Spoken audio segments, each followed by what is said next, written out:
रेवाड़ी से 6 बार विधायक रहे, ओबीसी के राष्ट्रीय चेयरमैन कैप्टन अजय यादव जी, सम्मानित मंच, मानेसर गांव की सरदारी, सबको मेरा हाथ जोड़कर नमस्कार।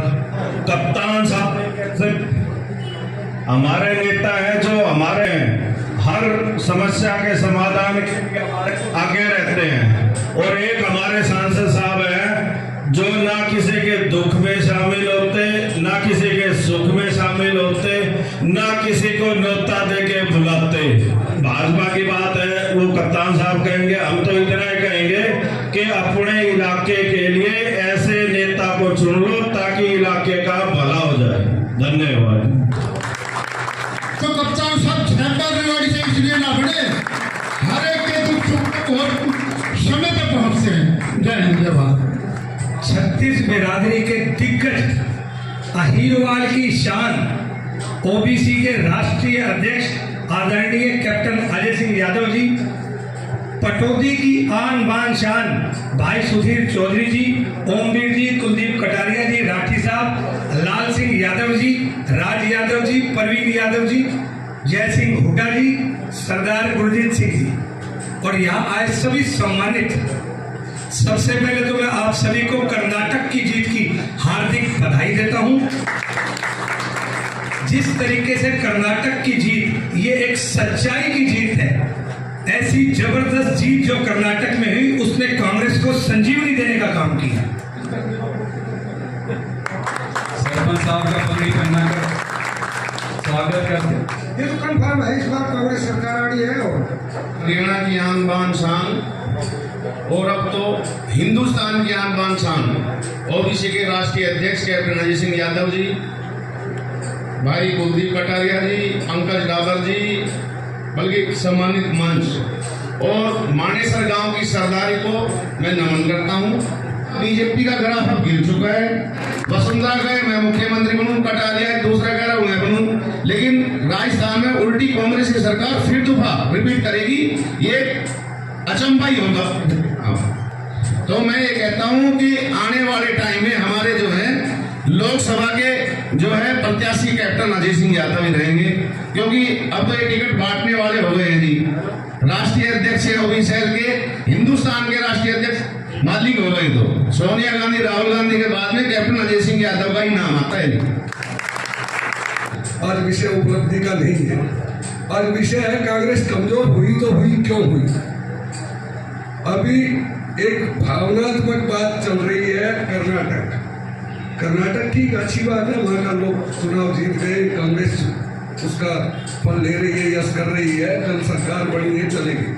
मुझे कहीं ना कहीं कप्तान साहब ऐसा लगता है कि आपका राजनीतिक जीवन हमारी उम्र के बराबर का है, और ये कहने में मैं बिल्कुल कतई संकोच नहीं करूँगा। मुझे नहीं लगता कि आपको केंद्र में भेजा जाए, मैं तो चाहूँगा हरियाणा में रहो, हरियाणा संभालो।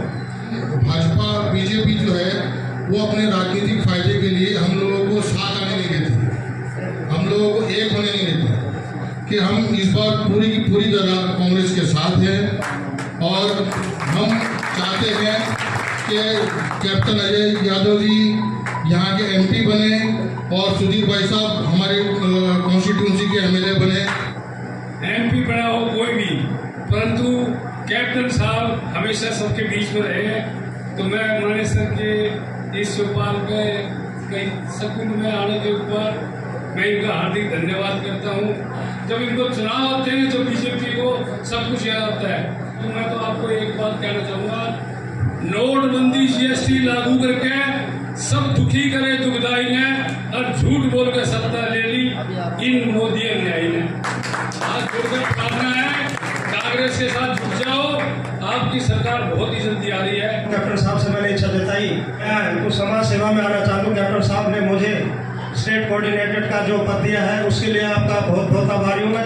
और मैं आपको विश्वास दिलाता हूँ, मैं लेवल पर, जमीनी लेवल पर यूथ के साथ बहुत मेहनत से काम करूँगा।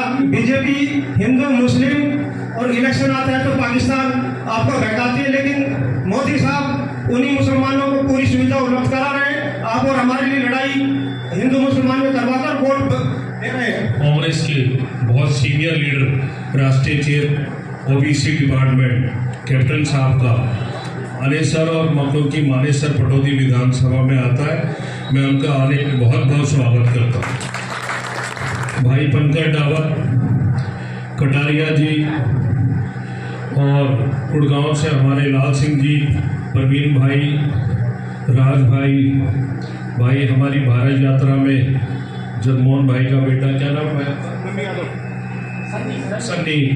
सन्नी यादव, और हमारे मानेसर के सरदारी जो हमारे एक भाई साहब ने कहा, रवि भाई हमने कि रामेश्वर बाबू जी सबसे पुराने कांग्रेसी और कैप्टन कर्नल साहब के समय से हम बहुत समय से इनका नाम सुनते थे।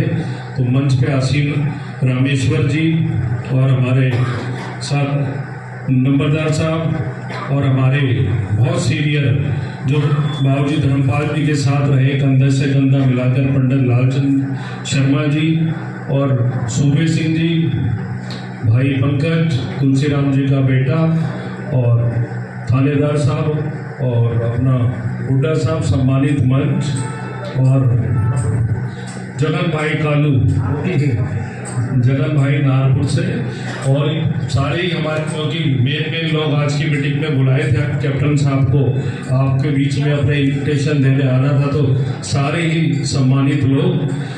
और मैं तो सिर्फ इतना ही कहूँगा कि हम कैप्टन साहब जो भी हमारी ड्यूटी लगाएंगे पटौदी की तरफ से और मानेसर की तरफ से, पूरी हाजिरी आपके बीच में रहेगी। इन शब्दों के साथ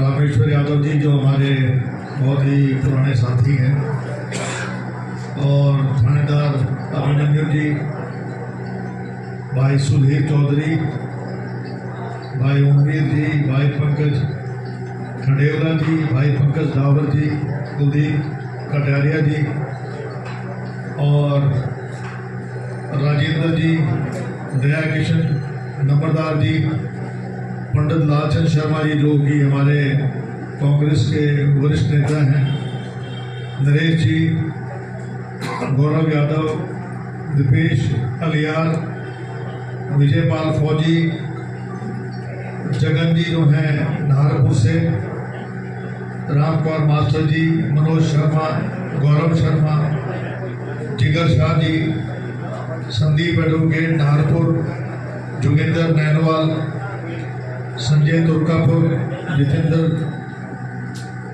राज ठेकेदार प्रवेश जी, और भाई हमारे लाल सिंह यादव जो हमारे राष्ट्रीय कोऑर्डिनेटर हैं, प्रवीण यादव, महेंद्र राठी, सभी जिन्होंने हृदय की गहराई से धन्यवाद करता हूँ। एम्स बनना था माजरा में, उसमें बनवारी लाल का पुतला भूख रहे, गरीब आदमी उसका पुतला तो भूख दो, जो भी बेचारा शेड्यूल कास्ट से है, लेकिन क्या ये काम बनवारी लाल का कि राव इंद्रजीत का काम है एम्स बनवाना? राव इंद्रजीत को जवाब देना चाहिए जनता को।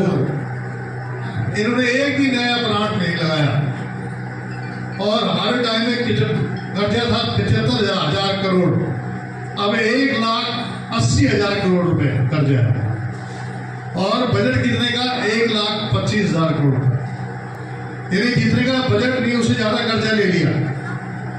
तो भाई इस कर्जे से किया क्या है? जब देखो नए कपड़े बदल देता है, चश्मे भी पता नहीं कितने महंगे करता है। 15 एकड़ में तो नया मकान बन रहा है इसका दिल्ली में, प्राइम मिनिस्टर का 15 एकड़ में, जो सेंट्रल मिनिस्टर है उसका इनॉग्रेशन राष्ट्रपति को करना चाहिए, वो भी खुद कर रहा है। यानी कि ये आदमी